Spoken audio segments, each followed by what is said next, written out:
खाने वाली चुड़ैल। रात को अचानक राधिका मौसी को किचन से कुछ गिरने की आवाज आई।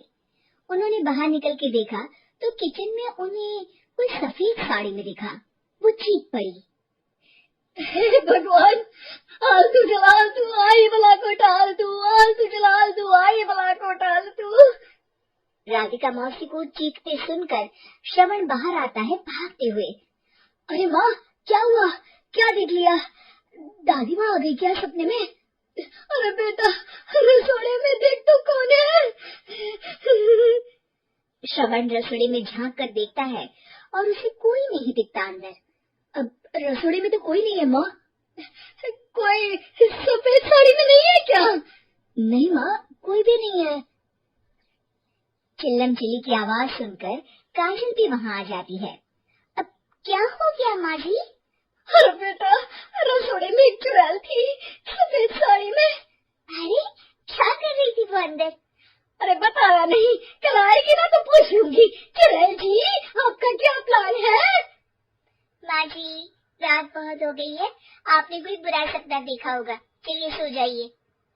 राधिका मौसी सोने तो चली जाती है पर उनको रात भर नींद ही नहीं आती। वो कुछ भी उलझुल बातें सोचने लगती है। कहीं चुड़ैल की वजह से तो घर में टेंशन नहीं हो रहा, कहीं उसी की वजह से तो वो दादी नहीं बन पा रही। सुबह जब राधिका मौसी रसोड़े में छानबीन करती है तो पाती है कि नींबू का अचार गायब है। चुड़ैल नींबू का अचार ले गई? मुझे तो ठीक नहीं लग रहा कुछ। चुड़ैल को भी पता है कि जिंदगी का असली मजा तो खट्टे में ही है। राधिका मौसी झट से श्रवण को फोन कर देती है। बेटा, मुझे समस्या समझ में आ गई है, हमें एक तांत्रिक की जरूरत है। अरे क्या बोल रही हो माँ, तांत्रिक की क्या जरूरत है? आप पूजा पाठ तो कर ही रही हो ना। आलतू जलालतू मंत्र सारे फालतू जैसे कुछ मंत्र पढ़ो, चली जाएगी अपने आप चुड़ैल। अरे नहीं बेटा, कभी चुड़ैल को कम नहीं समझते। अरे तुझे पता भी नहीं चलेगा कि कभी वो छल करके काजल की जगह घर की बहू खुद बन जाएगी। क्या माँ, कुछ भी बोल रही हो? कहाँ काजल और कहाँ चुड़ैल? वैसे एक बात बताओ, काजल को अगर गाने के लिए बोल देना तो चुड़ैल काजल की आवाज सुनकर घर तो क्या, घर भी लोग छोड़कर चली जाएगी। तुम ना पढ़े लिखे बच्चे हर चीज को मजाक समझते हो। तुम रहने दो, मैं खुद ही तांत्रिक को बुला लेती हूँ। अच्छा सुन, शाम को इमली लेके आना। क्या है कि चटनी खाए बहुत दिन हो गए है ना?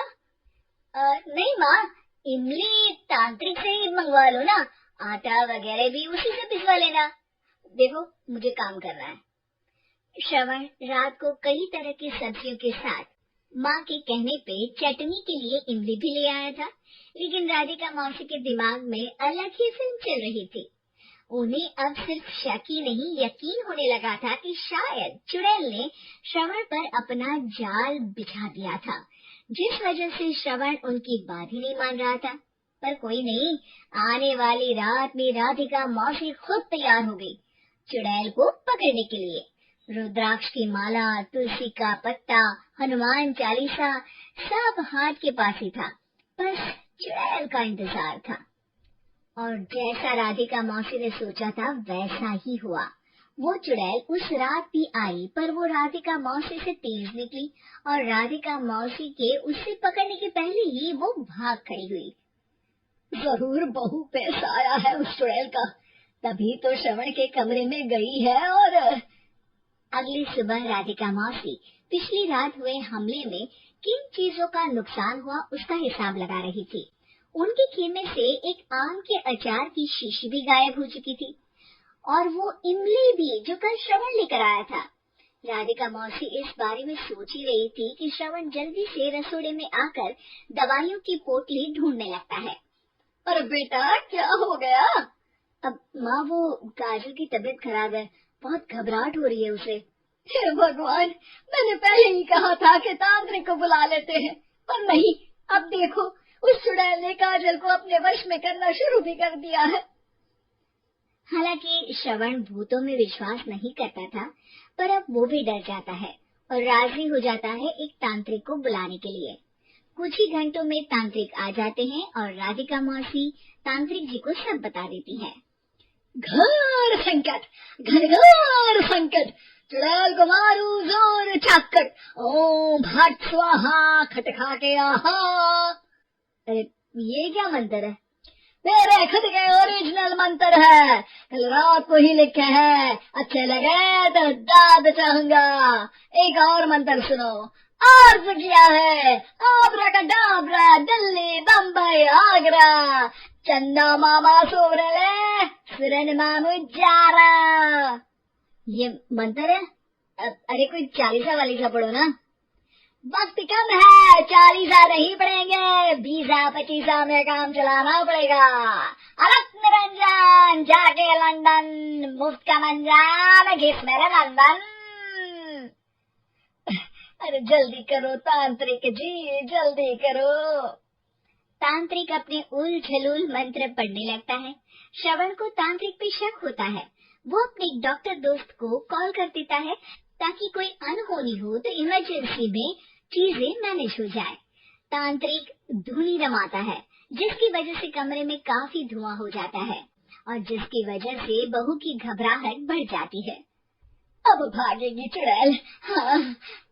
बहू खांसते हुए धुएं से बचने के लिए बाहर चली जाती है। अरे भाग रही है, भाग रही है। पीछे पीछे श्रवण भी जाता है। बहू एक सोफे पर बैठ जाती है। तभी डॉक्टर दोस्त आ जाते हैं और श्रवण को पानी लाने के लिए कहते हैं। थोड़े चेकअप के बाद डॉक्टर कहते हैं, मेरे हिसाब से जाप का काम पूरा हो गया है। क्या मतलब?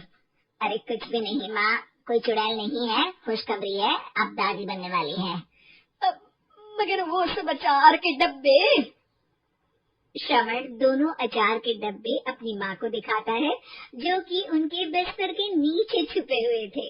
हाँ, आपने सही बोला था माँ, वो चुड़ैल काजल ही थी जो खट्टा खा रही थी। हमें कल ही पता चला, पर हमने आपको ये तांत्रिक वाला काम करने दिया ताकि आपको भरोसा हो जाए कि भूत वगैरह कुछ होता ही नहीं। अच्छा अच्छा, ये तो बड़ी खुशी की बात है, पर बेटा मुझे एक झाड़ू तो ला दे। क्यों माँ? ये तांत्रिक का भूत उतारती हूँ मैं। अब तांत्रिक राधा मौसी के डर से घर से भाग निकलता है और राधा मौसी उसके पीछे भागती है। अरे संकट ये घनघोर है, तांत्रिक मुआ चोर।